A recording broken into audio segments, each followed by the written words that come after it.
পটাশপুর ২ নম্বর ব্লকের মথুরা অঞ্চলে এক সাংগঠনিক সভা আয়োজন করার ডাক দিল। এই সাংগঠনিক সভায় থাকবেন জেলা স্তর থেকে ব্লক স্তরের নেতৃত্ব, এছাড়াও ব্লকের কর্মদক্ষ থেকে গ্রাম পঞ্চায়েতের সদস্যা, বুথ কমিটির সভাপতি, কন্ট্রাক্টর অ্যাসোসিয়েশন, বিভিন্ন দপ্তরের সকলকে নিয়ে এই সাংগঠনিক সভার আয়োজনের ডাক দিল তৃণমূল অঞ্চল সভাপতি বরুণ গিরি। এই সাংগঠনিক সভা থেকে 2026-এর ভোটের যে বার্তা আসবে তা না বললেই নয়। পূর্ব মেদিনীপুর থেকে অংশুমানের রিপোর্ট। তখন তো আমি আসিনি, আমি 23 সালে এসেছি। 21 সালে যে বিধানসভা হয়েছিল, আমার এই জিপি মথুরা গ্রাম পঞ্চায়েত, আমরা বিধানসভায় 859 ভোটে পিছিয়েছি।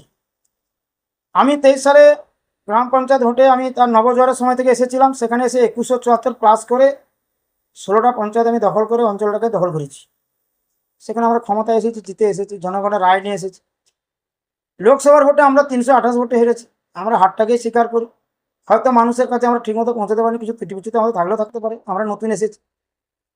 আশা করি বিধানসভার ভোটে 26-এ বিধানসভার ভোটে এটা থাকবে না, অনেক মার্জিনটা সংখ্যায় আপনাদের বলবো না।